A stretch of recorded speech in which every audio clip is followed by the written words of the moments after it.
नमस्कार। जय माता जी। तो कुछ ऐसी चीज़ें घटित हो जाती हैं जहाँ तक हमारी पहुँच या हमारा विवेक नहीं पहुँच पाता। फिर हमको वो चीज़ें रहस्यमयी या प्रकृति या ईश्वरीय या अलौकिक घटना के रूप में हम उसको मान लेते हैं। लेकिन विज्ञान क्या बोलता है? अगर विज्ञान के तर्क पे, कसौटी पे वो चीज़ें खरी नहीं उतरती हैं तो बोलता है ऐसा नहीं है। तो मैं बोलता हूँ कि विज्ञान का ठीक है, लेकिन कुछ ज़रूरी नहीं है कि विज्ञान सारी चीज़ों पर से पर्दा उठा ही पाए। और इसका ये भी मतलब नहीं है कि विज्ञान जहाँ तक न पहुँचे उसको वो गलत मान ले। ये तो हमारी कमी है ना कि हम वहाँ तक नहीं पहुँच पा रहे हैं, और नहीं पहुँच पा रहे हैं इसका मतलब वो गलत है ऐसा नहीं बोल सकते ना, जब तक उसकी सत्यता सामने नहीं आ जाती। तो बहुत कुछ चीज़ें ऐसी हैं जो सत्य होती हैं, और वो किसके लिए सत्य होती हैं? जिस पे गुजरती हैं वही समझ पाता है। तो आज मैं एक ऐसी ही एक रहस्यमयी घटना लेकर प्रस्तुत हुआ हूँ। एक घटना सुनने के बाद आपको लगेगा कहीं तो कुछ ऐसा है जहाँ तक हमारी पहुँच नहीं है। उसको आप अलौकिक बोलिए, रहस्यमय बोलिए। तो ये जो वृत्तांत है, इस सुनाने के पहले मैं इसका नाम क्या दूंगा? कुछ तो है, या कुछ तो ऐसी चीज़ है जो हमारी समझ से, हमारे विवेक से, हमारे विज्ञान से परे है, जहाँ तक हम नहीं पहुँच पाए हैं। तो मैं बात कर रहा हूँ, बहुत सारे लोगों ने बहुत कुछ पुस्तकें लिखी हैं मृत्यु को लेकर। और उन्होंने क्या कहा है कि मृत्यु अंत नहीं है। मृत्यु क्या है? एक प्रारंभ है, अंत नहीं है मृत्यु। और आपने देखा है होगा, बहुत सारे आदिवासियों में जब मृत्यु होती है ना, उसको बहुत ही खुशी के रूप में मनाते हैं। ऐसा लगता है कि एक नया जन्म हुआ है उनके घर में, या जो भी है समाज में, देश में, एक नए जीव की उत्पत्ति हुई है, और बहुत ही प्रसन्नता के साथ सेलिब्रेट करते हैं। कुछ जगहों पे रोते हैं, जो भी है। तो ये बहुत सारी चीज़ें हैं। तो मैं अभी ये जो वृत्तांत घटना लेकर प्रस्तुत हुआ हूँ, ये काफ़ी पुराना है। और एक हॉलैंड के एम्बेसडर हुआ करते थे, मिस्टर मिगोलन, उन्हीं से संबंधित है, उन्हीं से जुड़ा हुआ है। तो जो मिस्टर मिगोलन थे ना, वो मतलब अब नौकरी थी, अच्छे खासे पैसे थे, सब कुछ था, चल रहा था। कभी परिस्थितियाँ खराब होती हैं, तो कभी उनकी परिस्थिति थोड़ी सी अच्छी नहीं थी। तो उन्होंने ना अपने किसी दोस्त से ना 25,000 पाउंड उधार लिया था, कर्जा लिया था। और जब बाद में उनकी स्थिति अच्छी हुई, जब वो एम्बेसडर बने, तो उसका पौन दे दिए।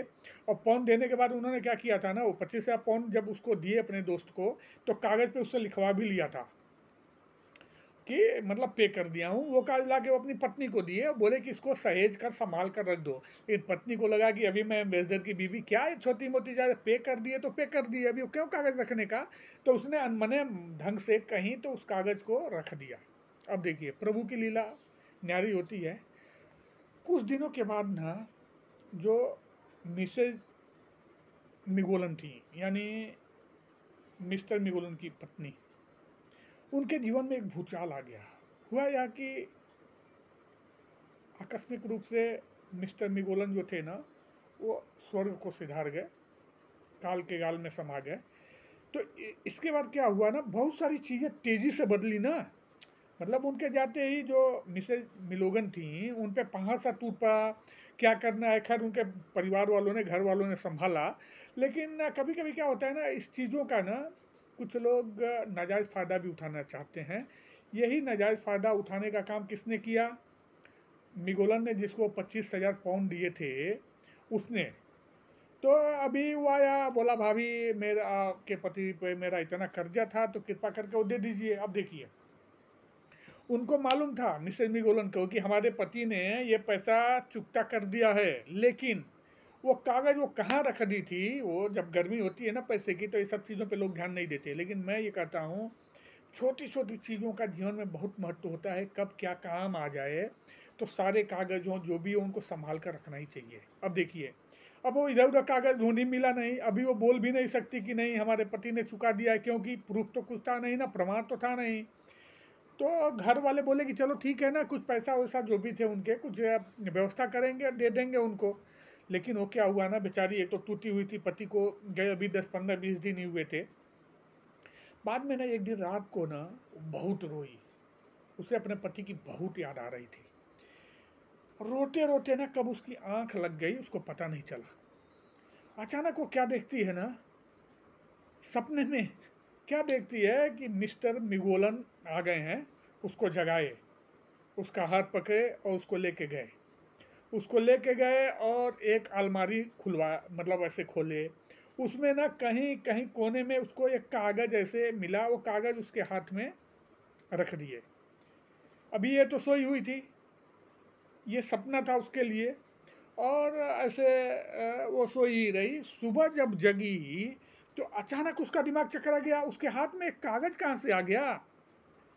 तो कागज़ खोली तो क्या देख रही, अरे यही तो प्रूफ है जो हमारे पति ने 25,000 पाउंड अपने दोस्त को पे किया था, उसकी पावती है, ये रसीद है। वो खुशी के मारे उसके आंसू, उसको जो सपना लग रहा था वो सत्य घटना साबित हुई, और उसके पति जो मृत्यु को प्राप्त हो गए थे वो आए और उसकी मदद किए।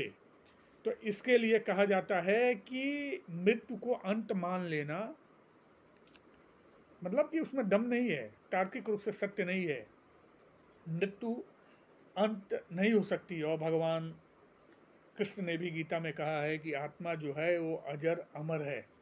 तो हमारे जो वेद पुराण हैं, हमारे जो धर्म ग्रंथ हैं, वो ऐसे नहीं लिख दिए गए हैं, वो बहुत सारे अनुभव तार्किकता के निचोड़ हैं। हाँ, हम में अब अगर कमी है, हम उनको नहीं समझ पाते हैं और 20 में 50 लोगों की अलग अलग चीज़ें पढ़ के फटाक से किसी निष्कर्ष पे पहुंच जाते हैं। अलग अलग चीज़ें लोग लिखते रहते हैं ना, बहुत सारी चीज़ें, तो उनसे बचना चाहिए।